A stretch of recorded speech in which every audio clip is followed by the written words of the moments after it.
neste terceiro domingo da Páscoa, a liturgia quer nos recordar algo muito importante relacionado com a morte e a ressurreição de Jesus, a remissão dos pecados.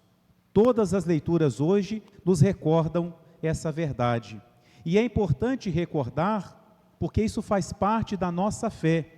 Talvez a gente fale até um pouquinho sem parar para refletir, mas quando nós rezamos o credo, o creio, nós dizemos: creio em Deus Pai e em Jesus Cristo, seu único Filho, creio no Espírito Santo, e lá na frente nós dizemos assim: creio na remissão dos pecados.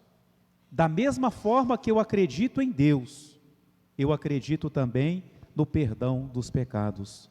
E por que eu acredito? Porque a própria palavra de Deus nos revela, o próprio Deus nos revela. Na primeira leitura, São Pedro fala para aqueles que diretamente, naquele momento histórico, colaboraram com a morte de Jesus. E São Pedro fala a eles com uma linguagem muito severa, dizendo: vocês mataram o autor da vida.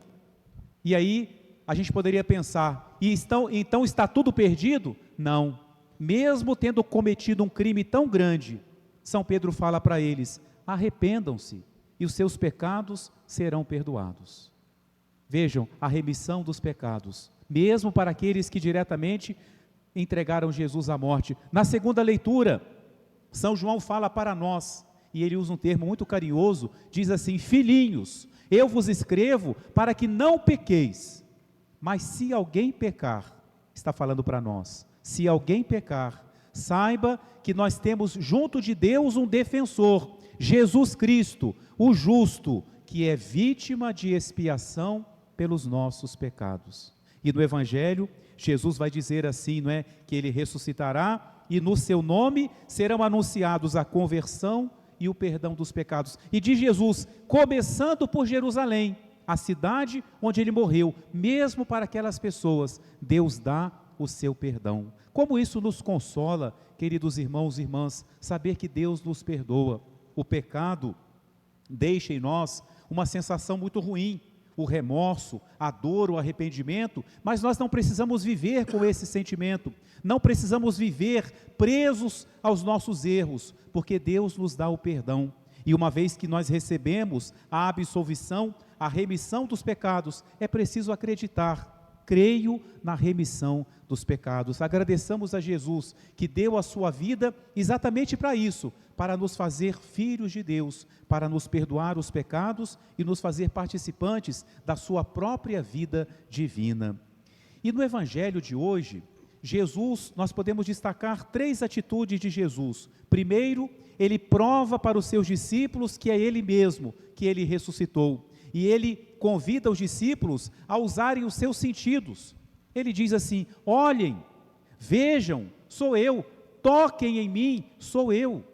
Vejam minhas mãos transpassadas, meus pés perfurados, sou eu. Né? Depois ele vai mais longe, ele come diante dos discípulos dizendo: vocês estão achando que eu sou um espírito, um fantasma? Não, eu sou real, eu posso comer algo na frente de vocês, para convencer os discípulos de que era ele mesmo. A ressurreição não é uma possibilidade, não é uma teoria, não é um eu acho. Não, a ressurreição de Jesus é ponto central da nossa fé, é ele mesmo. O mesmo corpo que nós contemplamos na cruz é o mesmo que depois aparece aos discípulos ressuscitados. Por isso Jesus frisa tanto dizendo: sou eu, é ele mesmo que venceu a morte e voltou à vida. Não é? Então ele convence os discípulos da sua ressurreição. Depois, diz o Evangelho, Jesus abriu a inteligência dos discípulos para compreenderem as Escrituras. Eles não conseguiam entender que Jesus tivesse que passar pela morte, pelo sofrimento. Jesus então lhes dá esse dom, abre a inteligência deles para que eles possam entender. Talvez seja o que nós também precisamos pedir a Deus na nossa vida, que Ele abra a nossa inteligência para entendermos a sua palavra, os seus planos. Os planos de Deus tem hora que são difíceis de serem entendidos por nós, que somos tão limitados. Quantas coisas acontecem na nossa vida e ao nosso redor, que nós não conseguimos explicar, não conseguimos entender, e às vezes somos tentados a questionar a Deus. Peçamos hoje a Jesus essa graça, que Ele abra a nossa inteligência para compreendermos os seus planos, o seu amor, o seu cuidado, o cuidado que Ele tem para conosco. E terceira atitude de Jesus, então convencer da ressurreição, abriu a inteligência dos discípulos. E terceira atitude, Ele fala para os discípulos, Ele dá uma missão, dizendo assim: vocês serão testemunhas de tudo isso.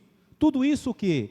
A morte de Jesus, a ressurreição, a conversão, a remissão dos pecados. Os discípulos de Jesus é que vão levar essa mensagem pelo mundo inteiro. Mas a palavra de Deus, se ela é lida para nós, é para trazê-la para a nossa vida. Então hoje, Jesus também fala para cada um de nós: vocês serão testemunhas de tudo isso. Quando é que a gente é testemunha?